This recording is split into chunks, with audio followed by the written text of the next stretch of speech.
brought to you by... We're here to build because at the end of the day, we're truly Ugandan.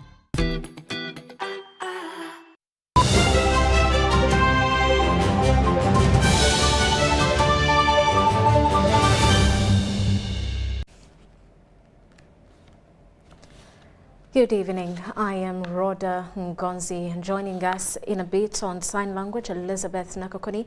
This is News Tonight. We'll dig into it. The Prime Minister, Rhodah Ngonzi, has rallied the clergy to mobilize parishioners to embrace the parish development model launched by President Yoweri Museveni last month. She was at a fundraising drive for the construction of St. Stephen's Cathedral in Kamwenge, where over 100 million was raised in cash and pledges.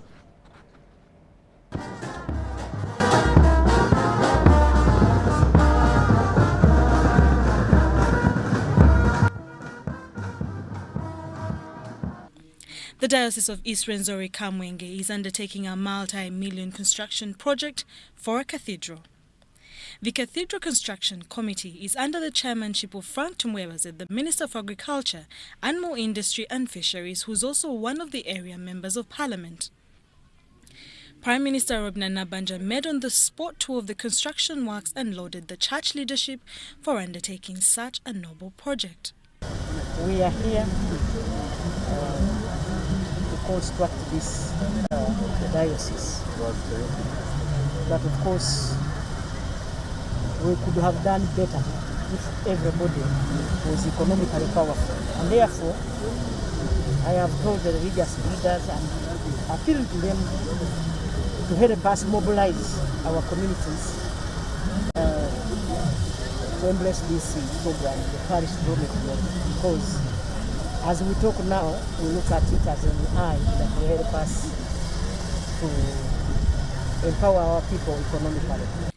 During the fundraising session that attracted parishioners from West Ankole Diocese and well-wishers, both local and international, over 100 million shillings was raised.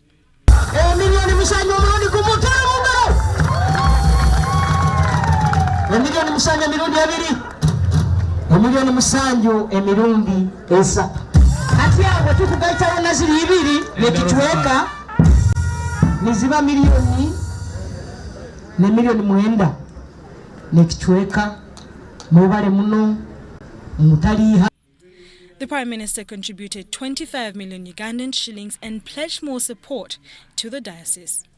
She donated a heifer worth 5 million Ugandan shillings to a needy parishioner, Joyce Birungi, to enable her improve on her household income. Thank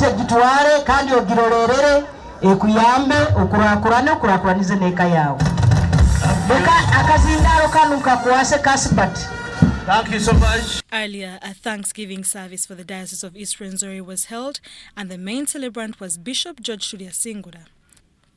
Bishop George Twinomjuni, Bishop of West Ankole Diocese, was the preacher of the day. The function was attended by a cross-section of sub-region members of Parliament and local leaders. Now, Uganda Police has released a report on the ongoing fire outbreaks in schools and other congregational centres. A report by the Directorate of Fire and Rescue Services, AIGP Henry Mugisa, indicates that some schools were burnt deliberately. Let's take a look. It is now almost 3 months since the education sector reopened after nearly 2 years of COVID-19 lockdown. But as the education sector reopened, there have been a spate of fire outbreaks mainly in schools of Kampala Metropolitan. The report by the Police Directorate of Fire and Rescue Services indicates since the school's reopening, at least 18 schools have caught fire, claiming 7 lives, and 75% of these schools are from Kampala Metropolitan. The majority of these fire outbreaks have occurred in privately owned boarding schools, except for 2 government schools, mainly Makerere College School and Kabalega SS. The report has attached fire in the 6 schools as being deliberate, and 2 suspects so far have been arrested in the incident of Good Times Primary School in Kawala, Luraga Division. 6 have been established as a result of suspected arson, deliberate burning. By standard, a basic institution must have an enclosure and tight security. In terms, by first having a secure perimeter fence, have in place adequate security provided by persons, from a competent security firm. The Directorate has reminded school owners key security principles, especially creating security committees in schools, including students. An emergency management plan, that in event of an intruder, how do we go about this? How do we trigger response to manage? In event of a fire outbreak, how do we handle this? Climatic conditions have also highlighted as a major influence in fire incidents. Dry conditions, which all of us have been experiencing, and also owing to the winter conditions that have been prevailing. As you do know, a combination of the three work closely to make the vulnerability of certain facilities to fire. Most of the police recommendations on fire safety can hardly be attained in the rural setting, and inspection of the observance is limited, which continue to risk lives of the school's community. Abdul Nasser Lubwama, UBC News. And police have arrested ADF commander in charge of the central districts of Uganda, Kabanda Abdallah Musa alias Mugo. According to police, Abdallah was in charge of arranging materials for the twin bombing of Kampala in November last year. The suspect was arrested in Wakiso and was found with exhibits linking him to the recent bombing that occurred in Kampala and different places. At the time of his arrest, he was actively involved in the recruitment and radicalization of youth, and also the one that was putting into place plans of attacks against security personnel, security facilities, and also VIPs within the country.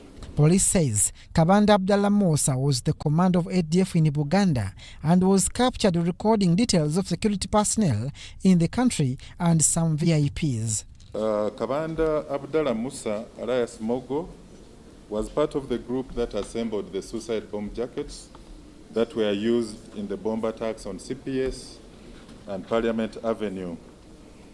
Some of the exhibits, including improvised explosive devices that were left behind by Uthman, who died in the suicide attack, were recovered at his home in Katoke. According to police, Kabanda's brother Kisambila Mohamedi participated in an attempt to assassinate Minister for Works and Transport, General Katumba Wamala, in January 2021. Law to Kabanda Abdallah Kisambila Muhammad is one of those who were involved in the attempted assassination of General Katumba Wamala. And so we believe that his arrest is a major setback in the activities and sinister plans by the ADF in this country. It should be noted that in 2021, Uganda was in state of terror with a spate of bomb attacks and other security undermining activities. Abdul Nasser Lubwama, UBC News. Now, Forum for Democratic Change FDC party proposed that government exempt taxes on some essential commodities like cooking oil, soap and sugar, whose prices have escalated as one of the measures to ease the situation. While addressing the media during the FDC's weekly press briefing at Najanankumbi, the party's spokesperson Ibrahim Semujunganda said it is not the war of Ukraine and Russia as being said by government, but the problem of high commodity prices has existed for months now. The Opposition Forum for Democratic Change has reacted to the escalating commodity prices, which they say has been attributed to a number of factors, with the recent being the Russia-Ukraine conflict. The party spokesperson Ibrahim Semujunganda says towards end of last year, prices of petrol rose from 3,800 to 5,000 shillings and has never reduced. Did the prices go up because of the truck drivers or because of Russia? How do you blame a 3 weeks conflict for something that has been around for months now? Ordinary people in village cannot live without soap. What government needs to do is to begin looking for a solution.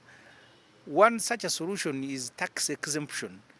Article 99(1) of the Constitution grants the President powers to exercise executive authority in accordance with the law. He therefore set up District Security Committee to implement court orders on land, but headed by resident district commissioners. FDC argues that some laws of the Constitution were violated in setting up the District Security Committee. Matters of land are matters that are settled by the Constitution and the Land Act of 1998 amended in 2010. This we want to warn those who are going to serve on these committees that there will be personal legal consequences when you tamper with matters of land. Meanwhile, currently, Teso sub-region is experiencing insecurity and communities have been displaced due to armed rustlers from Karamoja sub-region. The number of UPDF soldiers deployed in this area is very small compared to the big numbers of warriors. There has been murders, rape and stealing of cattle. 5-6 UPDF soldiers were hunting down more than 50 armed Karamojong. And so I think government has not taken this matter as serious as it is. They need to deploy adequately so people can resume their normal lives in their own communities other than... FDC is conducting regional conferences in northern Uganda under the post-election audit mobilization program. I'm Nafka Farida and Stephen Kalisia in Najanankumbi.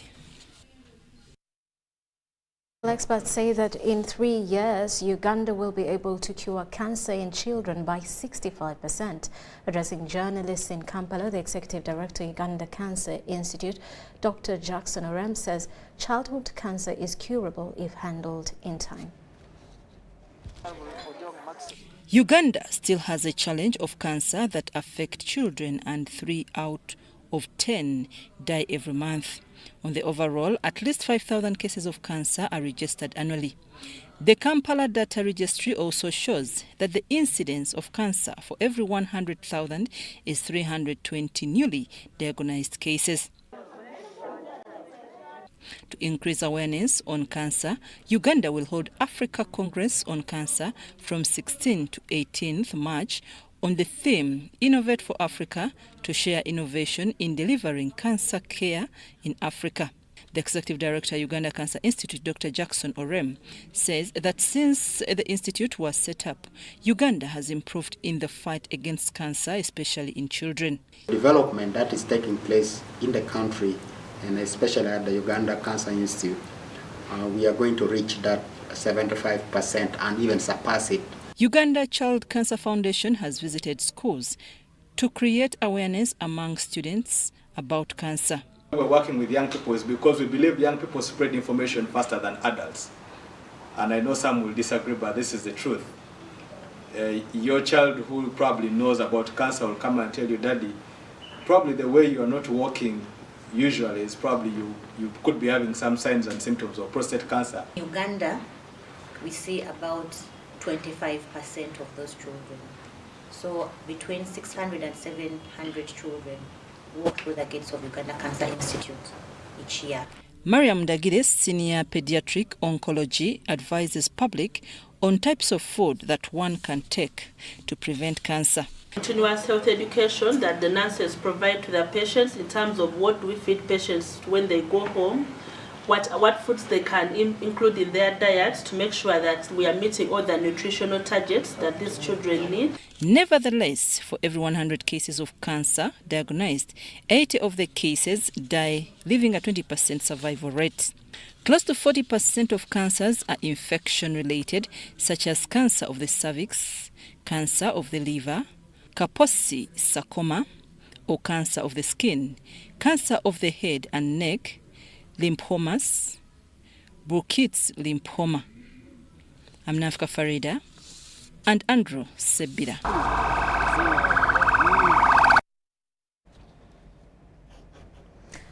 Meanwhile, High Court has dismissed with costs an application filed by city lawyer Hassan Male Mabirizi wanting court to quash orders of having him arrested which were issued by Justice Musa Sekana for contempt of court order for the second time. Judge Boniface Wamala ruled that the issues raised by the applicant Mabirizi were overtaken by events since the issues were already determined by Court of Appeal. On 15th February 2022, Head of Civil Division Court Justice Musa Sekana issued orders to arrest State Lawyer Hassan Male Mabirizi for contempt of court when he insulted the person of Justice Musa Sekana. Mabirizi, who has now spent over 20 years in prison, has appealed against this decision, citing that the trial judge in this matter, Christopher Madrama, erred in the law. State Attorney Hillary Nathan Ebira objected to the application, informing court that it was wrongly filed before court. Is intended to continue political harassing me, being in prison without a hearing. Every time I appear, they get something to talk about and then somehow I go back. Justice Boniface Wamala has dismissed Hassan Male Mabirizi's application with costs. Submitted that this application is an abuse of the court process. I've taken note of the fact that this application has been overtaken by events. It seeks for stay of an order that has been already implemented and which a higher court has refused to stay. In the premises, I find that this application has been overtaken by events.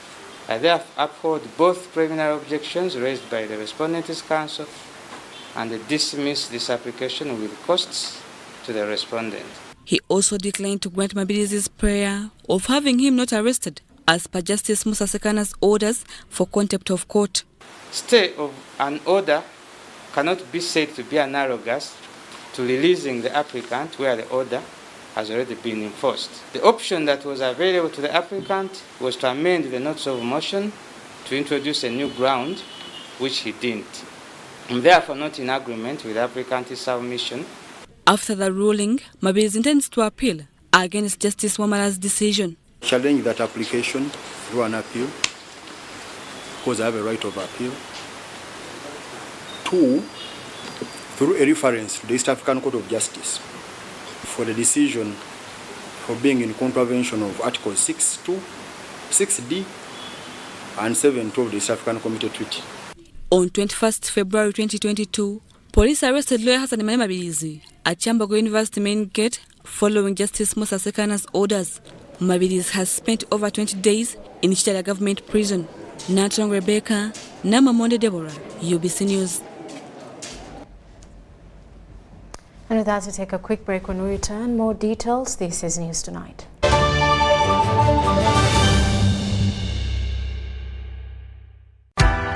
MBs are now bigger MBs only on MTN. When you load a daily bundle of 250 shillings, you no longer get 15 MBs, you get 30 MBs. For 500 shillings, you no longer get 40 MBs, you get 80 MBs. For 1,000 shillings, it's no longer 100 MBs, it's 180 MBs. Dial *150*10# or use the My MTN app to load bigger daily bundles only on MTN. MTN is regulated by the Uganda Communications Commission. Are you a consumer?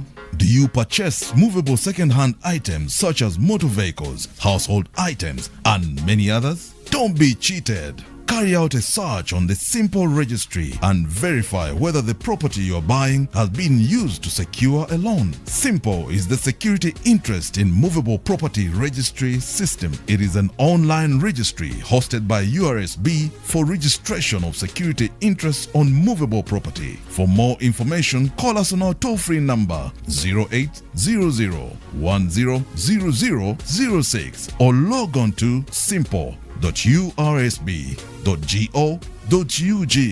Simple, safer lending, easier borrowing. This message was brought to you by Uganda Registration Services Bureau. There have always been hard times, but these days are harder than most. Everyone is hurting. Everyone needs help. But some among us are asking the question, What if we didn't have to go through life's hardest moments alone? What if we were in it together?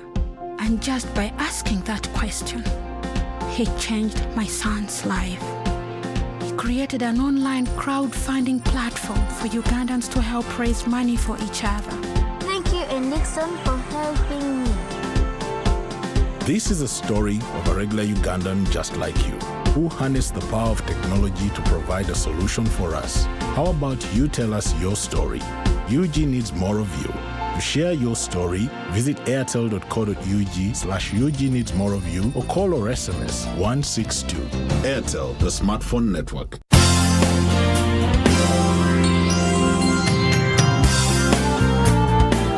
National Medical Stores is a government agency mandated to buy, store and distribute medicines and medical supplies to government health facilities in Uganda. For Ugandans that we serve, help us serve you better by taking your individual responsibilities seriously. Report theft of government medicines and medical supplies to the nearest police station or to the State House Health Monitoring Unit. Do not pay for any medicines or medical supplies labeled Government of Uganda, not for sale. Do all that is within your means to stop all preventable diseases, including COVID-19. Continue observing the Ministry of Health Standard Operating Procedures, SOPs, including wearing a face mask whenever you are in public spaces. Visit a designated health facility to receive your COVID-19 vaccination and a booster dose for those that are eligible. Prevention is better than cure. National Medical Stores, passionate about your life.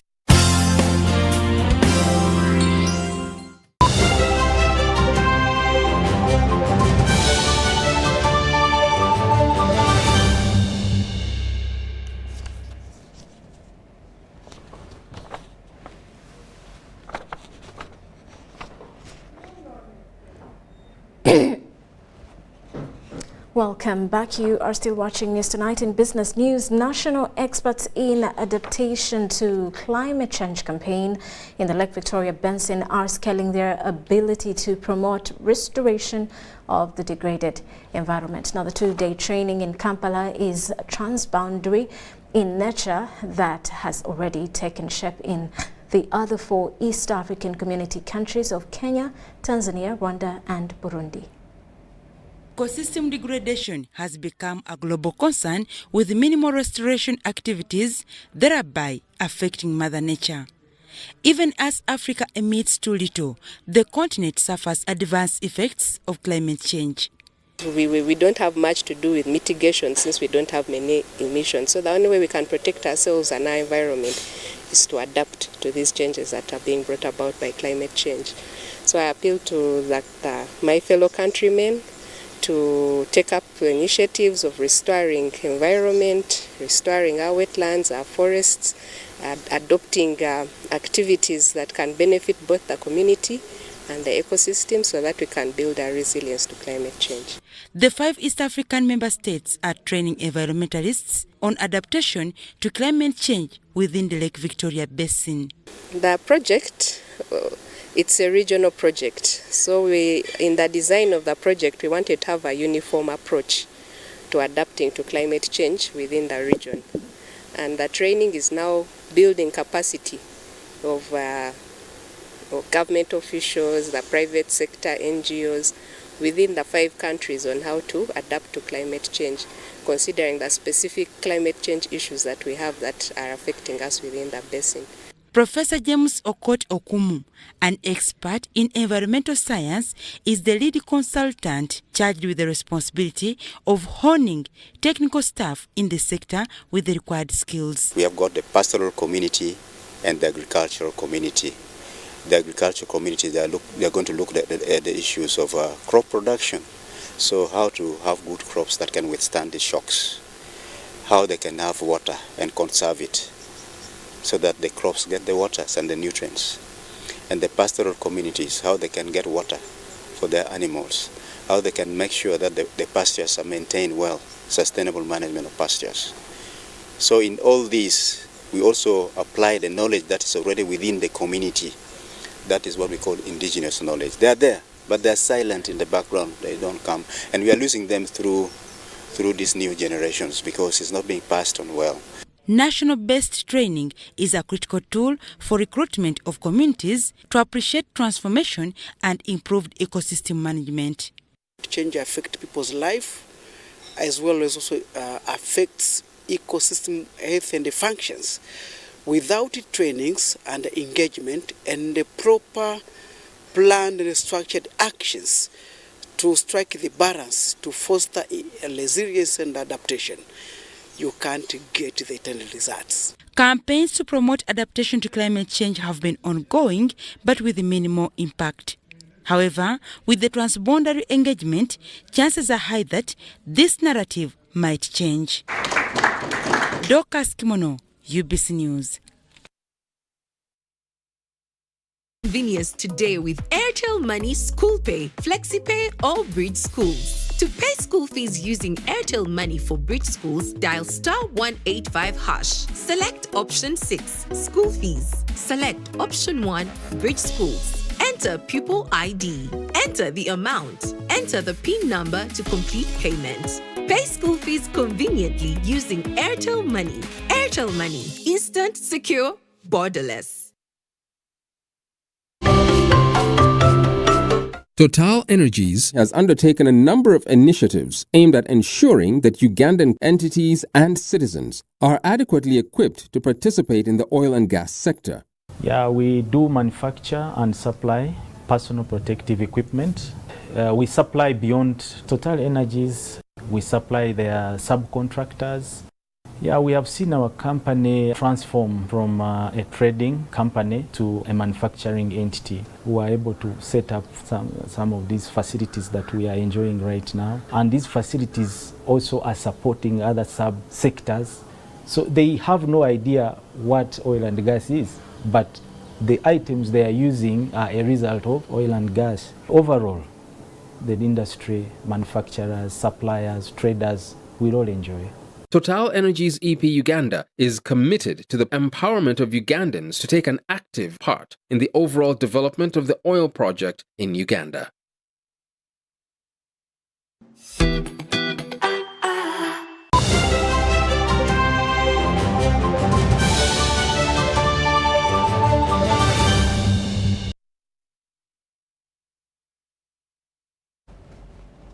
And now in sports, Uganda Dance Sport Federation has toured schools to inculcate the sport aspect of dance among learners.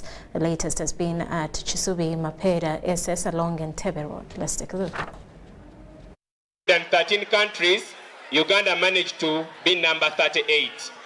Wherever they've been, a Uganda Dance Sport Federation has been received with open arms.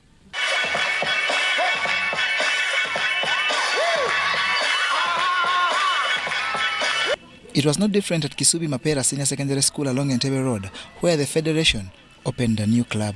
But all in all, we see confidence, we have seen discipline, and dancers believe in themselves. And as a federation, I think we are going to continue embarking on this.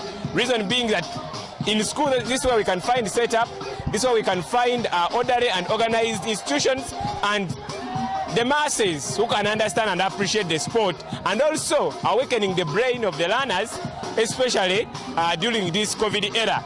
The school hierarchy confirmed that this club will be empowered to ensure the learners benefit from all aspects that sport provides. Yes, as a love of sports, and I'm very sure with the support from the administration, we are going to make sure that we do the training very concurrently, and everyday continuous training that we are going to be doing, and I'm very sure with the time we are going to be among the best in this sport activity here. Uganda Dance Sport Federation is one of the youngest around, but has registered more than 300 clubs during its 4 years of existence. It has already represented Uganda at the World Breaking Competition in France, with the sights now set on the World Championship this July in the US, and importantly the Olympics in France in 2024. Athletes like Ronald Ndaula and Ibrahim Kaida are the poster boys of the sport that is now fully incorporated at both National Council of Sports and the Uganda Olympic Committee. John Barnes, Sentamo, reporting.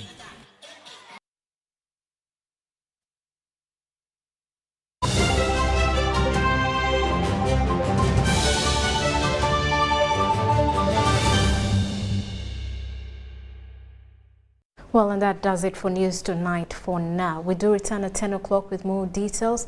Elizabeth Nakakoni, our sign language interpreter. I am Rhodah Ngonzi. Do stick around.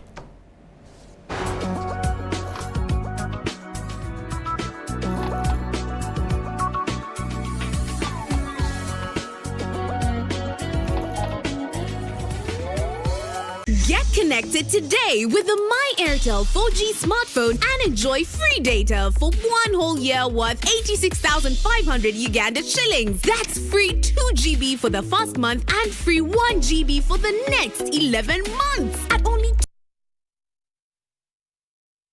Uganda shillings with free data for 1 whole year worth 86,500 shillings, making the effective price of the 4G phone 163,500 shillings only. Airtel, the smartphone network. Government of Uganda, through the Uganda Bureau of Statistics (UBOS), is undertaking nationwide census mapping aimed at providing an up-to-date list of enumeration areas and administrative units in the country ahead of the National Population and Housing Census of 2023. The UBOS field teams will be using Global Positioning Systems (GPS) for mapping all administrative infrastructure, households and other facilities such as hotels, schools, hospitals and water sources to facilitate production of the updated LC1, parish, sub-county and district area maps showing all the physical features and social amenities. The census mapping will further aid development of a countrywide data for information systems as a pillar for effective implementation of the parish development model. This is to appeal to the entire government leadership, all stakeholders and the general public to support the field teams that will be deployed across the country. Announced by Dr. Chris Ndatira Muchiza, the Executive Director and Chief Statistician. For further clarifications, please contact the Office of the Executive Director on 0755 342 128. Need to send money to a loved one but you don't have enough on your phone? Have you run out of fuel but you don't have enough money? Do you want to pay for yaka or water but have insufficient funds? Or do you want to shop but you don't have enough money? Don't worry, get away with MTN Momo Advance. Momo Advance tops up your Momo to complete your transactions. Dial star 165 star 5 star 3 hash to apply. MTN Momo Advance is always available when you need it.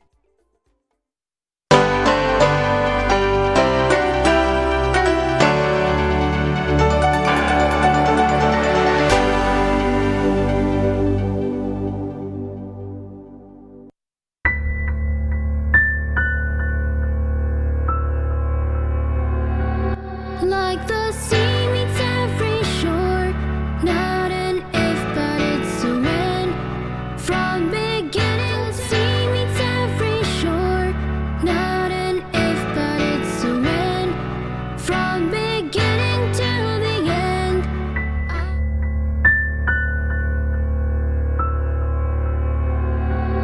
Like the sea meets every. If I needed a hand, I'll be there for you, and if I needed a hand, you'll be there for me. That's a saying, but I'm always there for people. That's the first question. It's a Monday, and I know people go for work, and after work, you're home. Do you have a plan? Yes. Stop giving out your plan to people. People can photocopy your plans and do their other things. Welcome to the life I live. My name is Susan Awar, here in UBC. Today I have a lady. I'm so impressed, inspired that women picked up. Not like lately days when our mothers would just be home and they cook food. But today, every moment I go to an office to interview a woman, I'd be like, women on front line, we are taking over. Yes, why not? I have a lady with me. She's going to tell me her names, and we have to know first her names briefly. Then we know why she's on the life I live. Thank you so much. Viewers, my name is Ms. Masawa Rosemary. I'm a special needs teacher, professionally trained. I hold a degree in special needs education. I'm a teacher at Embrace Culture. We center where we empower young adults with intellectual disabilities, which are due to autism, Down syndrome, epilepsy, hydrocephalus, and others as they come, but mainly intellectual disability. I'm a teacher. Today I have a teacher, someone who decided to go to school and learn about disabilities. Because people always say, why do I have to go and learn about disabilities? There are other courses out there. But she said it's a no. I have to give a hand. Thank you for that. Maybe we can know, are we talking about a condition, a situation? Let's start from there. Yeah, we are talking about a condition called Down syndrome. Like I listed earlier, this is one of the conditions that contribute to intellectual impairment in children and adults. So it's a condition, it's a lifelong condition which occurs before the child is born. Actually, the cause is kind of a lot of biology involved because it involves division of the chromosomes. There's always an excess chromosome 21 that causes that disability. Yeah, so that is all about Down syndrome, and the child is born with it. So it has a cause? Yes. Okay, let's look at the cause part of it, maybe.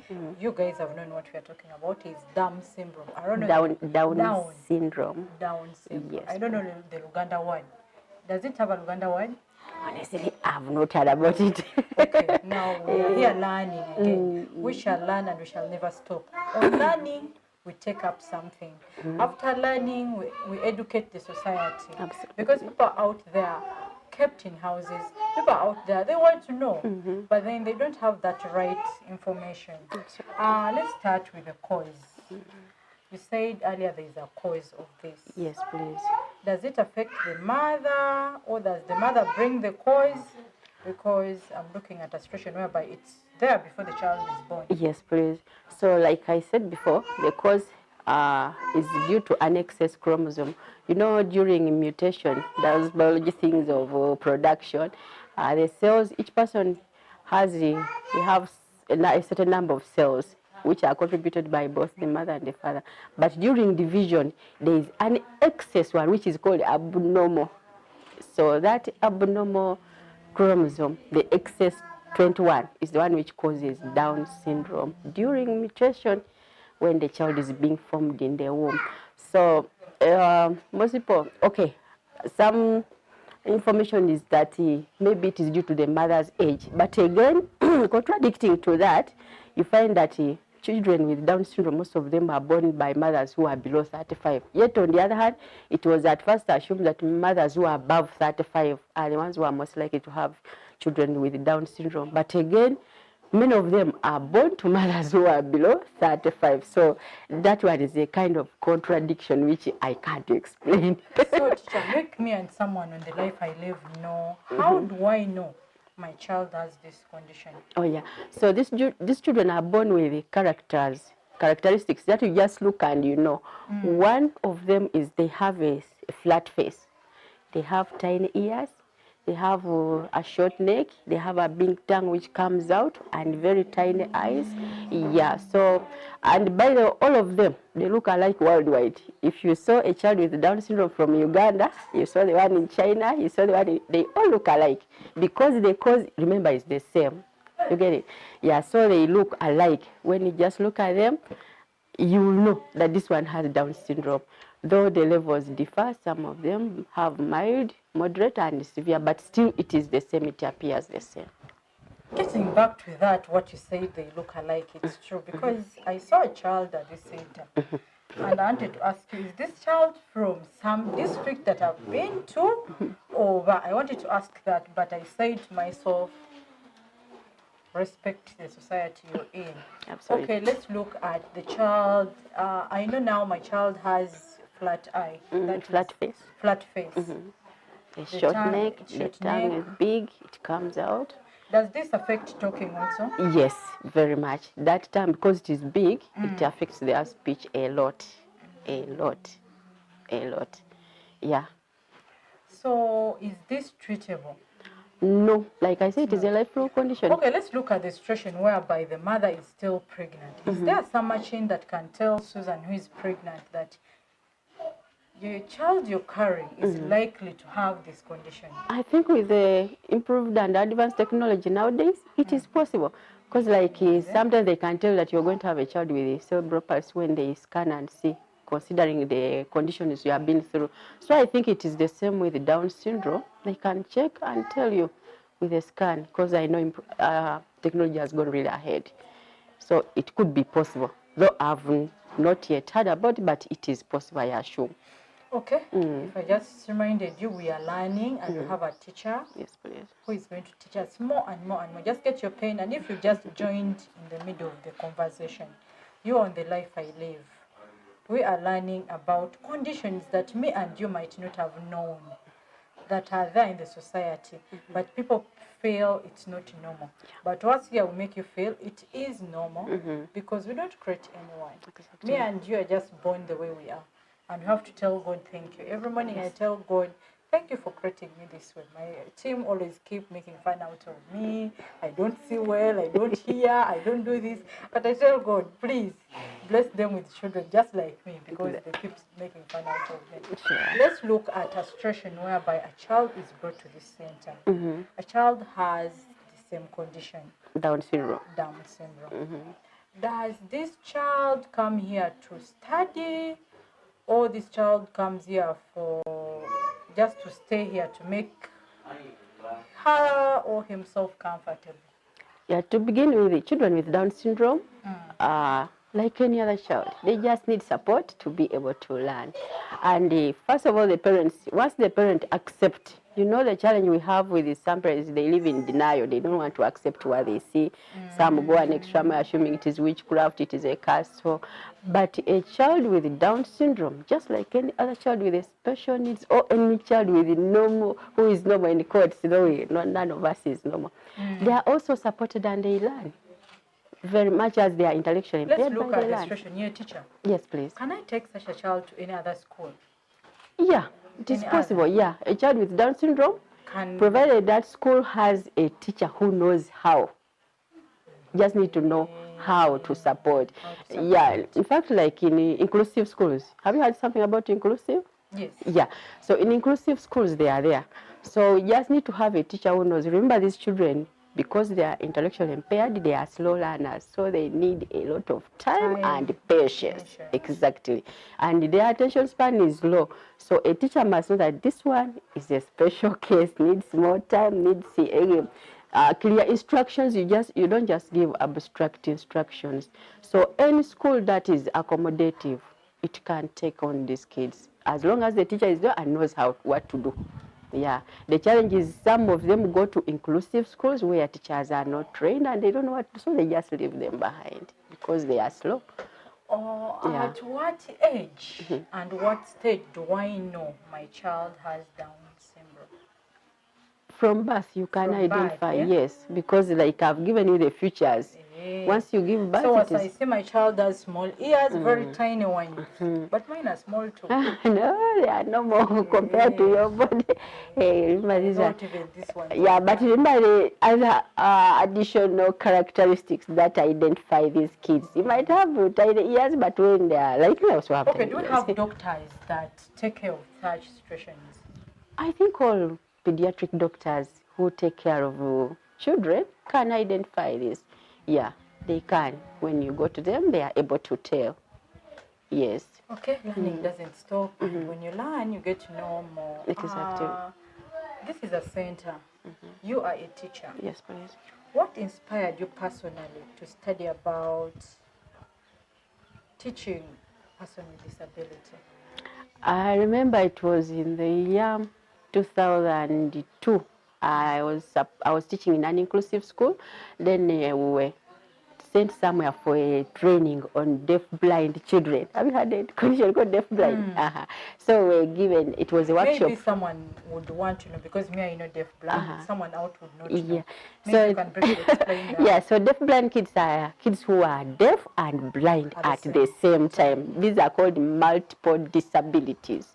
And actually, that's what happens with like a child has Down syndrome, but also has intellectual impairment. Those are multiple disabilities. They really affect them greatly, but they can be helped. So I was sent for that training in 2002. By then I was teaching in Moroto, an inclusive school. So when I was trained, I first fell in love with sign language. Remember, it was deaf and blind. So when we taught about sign language, oops, I just loved it. I say, I must learn this. It is something unique. So I went and applied for a government sponsorship for a diploma in special needs. And by God's grace, I went through. So after that, since then, special needs is just part of me. If everyone had the spirit you have, I'm pretty sure I would be respected. But you find someone being like, I can't associate with Balema. I can't do this. So you got inspired, the training, you went for the training. Let's look at life as a training. Personally, I don't know sign language. Actually, someone just sent me an email saying, Susan, I want to teach you sign language. So one day, one time, I'll be on this set and I'll be doing this. That's great. Let's look at life after that training. You came here or you went back to the school? No, actually, after that training, I left that school because it was an inclusive school. So I came to Kampala. There was a deaf school that needed teachers, and that's where I did my practice, school practice. So I was retained at a deaf school. It's called Mulago School for the Deaf, if you heard about it. That's where I've been teaching for over 10 years before I came here. Yeah. Okay, it's not easy to associate with the deaf. Someone told me that short-tempered.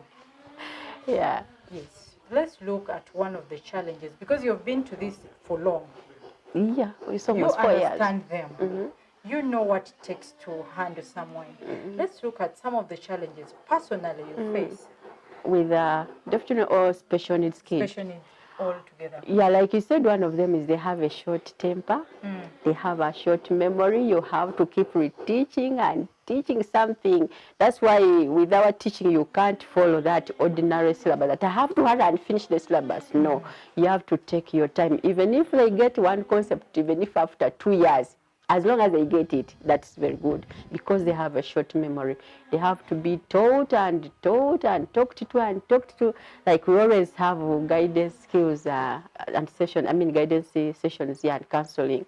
You tell them that, abusing is bad. They say, yes, it is bad and I will not abuse. In the next minute? Exactly. They are abusing. So you have to keep telling them, that it is exactly. So because of that short memory. So that is one of the challenges. And their temper, of course, sometimes they throw tantrums. Then like children with autism, that one is really tricky. Their behaviors, they have these sometimes aggressive behaviors. They fight, they hit, they destroy things. So it is really a big challenge. In fact, if you don't have the passion, in most cases you can't keep around them. Yeah, those are just some of the challenges. Then another challenge maybe is the parents. Some parents don't want to accept. And like I'll tell you a scenario when I was still teaching in Mulago. A parent would come. This is a child who was born deaf and is profound. Well, they can learn, but there are some things you don't expect them to achieve. Like a parent Then a parent comes and says, I wanted to teach my child. I want this child to learn and become a lawyer. You get that? So it's like they want your teacher to make a miracle. Yet we have to teach these kids the way they learn. They have high expectations. Just come and say, even if it takes one, I want this child to be a lawyer. Exactly. The rest is up to you. Exactly. All I want is I want a lawyer in my family. In my family, and this is the child I want to be a lawyer. So it is really a big challenge for a teacher. Yet some of these things are not achievable with children with special needs. Yeah. So those are simply some of the challenges that I've experienced. I think being a parent and a teacher, now we are two, because I'm a parent, you're a teacher, I know you're a parent too. Parents need to know that we need to work hand in hand with teachers. Exactly. Always be there and tell myself, if a teacher told me your son can do this, I'll push my son into that.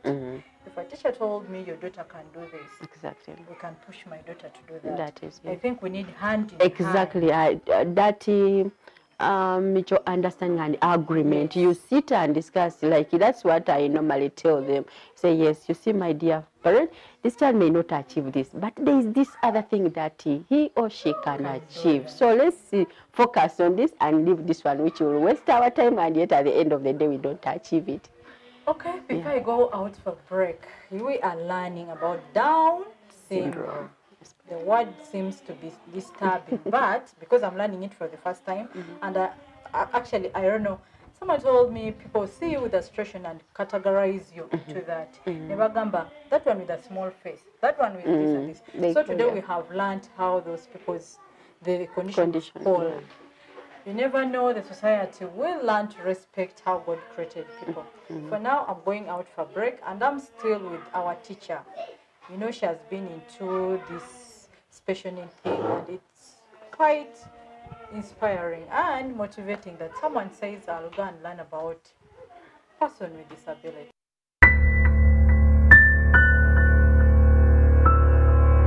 I take long to see trees. So today I just traveled and I've looked at trees, I've seen mangoes, everything. Because when we be in the city center, trees are not there. Maybe my area, but your area might have them. Okay, we are still with Madam. Now let's look at the situation whereby right now as we talk, kids at home and they're with their parents. Do you think when they come back we are starting from zero or we have somewhere to start from? Actually, that is one of our challenges generally. When they go home, they regress because most parents don't know how to continue supporting them like we did at school. So honestly, after this long time at home, most of them will come when we are literally on zero. Apart from those parents who are able to. Do you get some time to educate parents with children who have conditions on how to handle them while at home? Yes, when they come over, like when they come to pick, normally when we are giving them like reports, those progressive reports. Okay, let's look at a situation, they're getting reports, and to look at a child who is in Nakapiripiriti. You are a teacher. Is there any way me and you, or someone out there would say, let's have training, it should be an online or something, for a parent who cannot afford to bring a child in Kampala? How possible is that? That one is possible with our outreach team. We have our outreach team, which is led by Stephen, whom you interviewed before. So that one normally goes in the field where they do assessment, identification, and training of parents.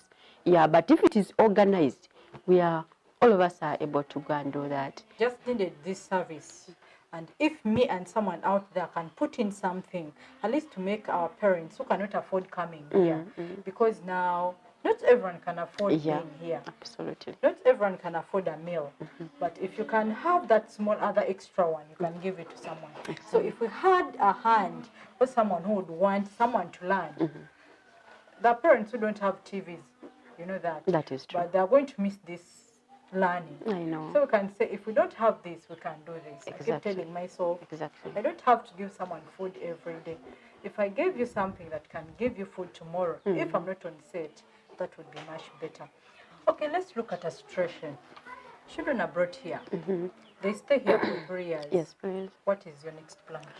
So our plan after the 3 years, remember we have taken them through basic academics, ADLs, then the vocational skills and some behavior training. So they they graduate and they are sent back home in the society. But remember, of course, they can't be independent 100%. They have to go back home and they are supposed to carry on with the skills they have acquired. For example, a child has acquired the skills in horticulture. You've seen our gardens of vegetables. So we expect that child to be supported back home to start a garden, be selling those vegetables and earn a living. They are taught art and craft skills. Yeah, the parents should support and they say start for them like that project, buy for them beads, and they continue doing those crafts, beadwork, and they sell just to earn a living and to be partly independent, at least if they can. Because normally even when we are making things here, we sell them. So like when they are sold, we show them this is what you earned. We kind of save, then it goes back in the project. So at home, that will be that child's money to support. They also know when they have earned something. Like when we sell our vegetables, they get to know that this is, in fact, it would have been if the schools were open and you come during our showcasing, they sell themselves, then they get the money, we count and they save it, then it goes back in the project. So we expect that to continue back home. They have to continue with the same skills. So for you, yours ends in passing out and teaching. You don't have that. We follow up. There is following up. That's why we have our outreach program. That's so what it follow does. Up to get to know exactly. how the Susan who trains exactly. here is doing. Exactly. Even during this lockdown, that's what we have been doing. outreach team goes out, follows out on them, takes them some work to do, some seedlings to plant. Those who are in agriculture, the bits, that's what we've been doing. So we follow up. If you cannot be a doctor, you can be a farmer. If you cannot be a lawyer, you can be a me. Exactly. If I cannot be a me, I can also be a teacher at the same time. That's so great. I think we need to just get to know our area of what can I do better. If digging, that is it. Go for Let's it. go. Exactly. And to my parents, if your child ever tells you to be a farmer, please support this Exactly. child. Give the child a hand. Just digging, wake up in the morning with the child, say, this small garden is It's mine. yours. You'll have to plant this and this and this. If your child wants football, do it. Exactly. That's what being a parent takes.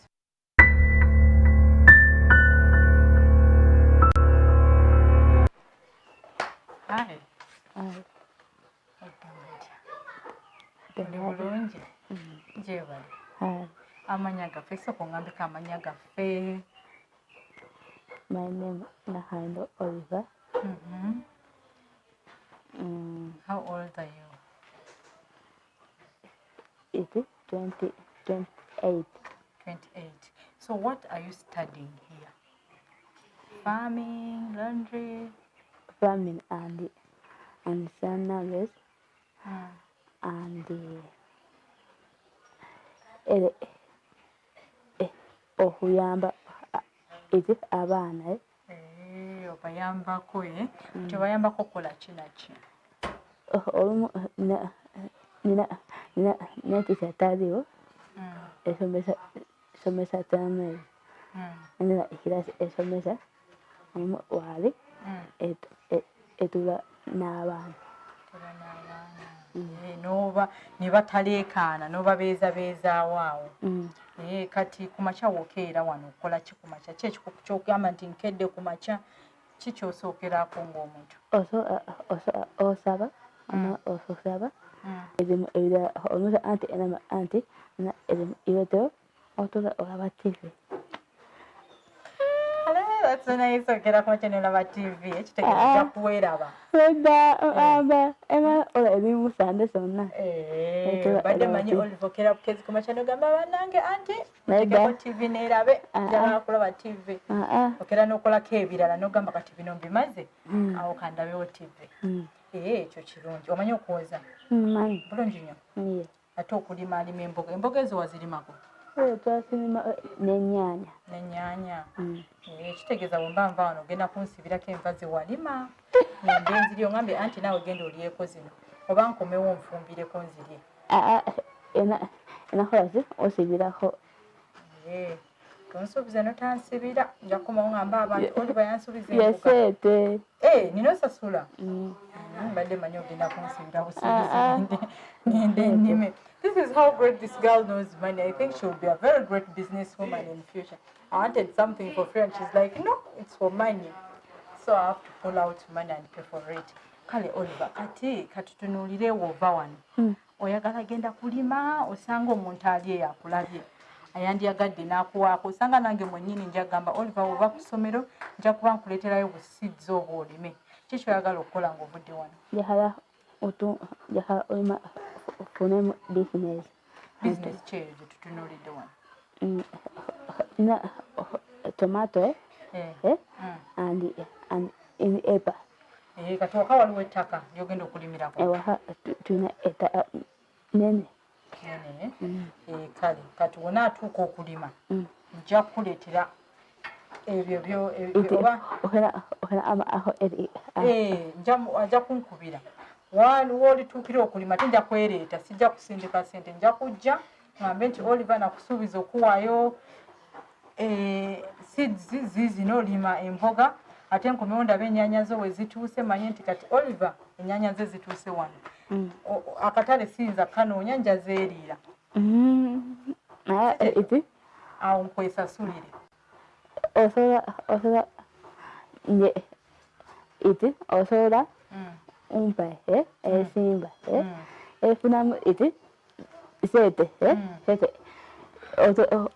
sete etunyemu otolako ezimu oyitereka ezimu nzitoolako nenzitereka kati zino sente wozitereka ogenda zikozesa ki ofuna ebirala ngaki ofuna seed ogula siidi endala kale nja zikuleetera ng'otuusa okulima ojja kungamba sagala za ssomero njagala gwe nga gwe weekulakulanye nga gwe ngambe nti ennimiro eyenkana bwe nti twetaaga siidi weziti kati awo nkuleetere olime.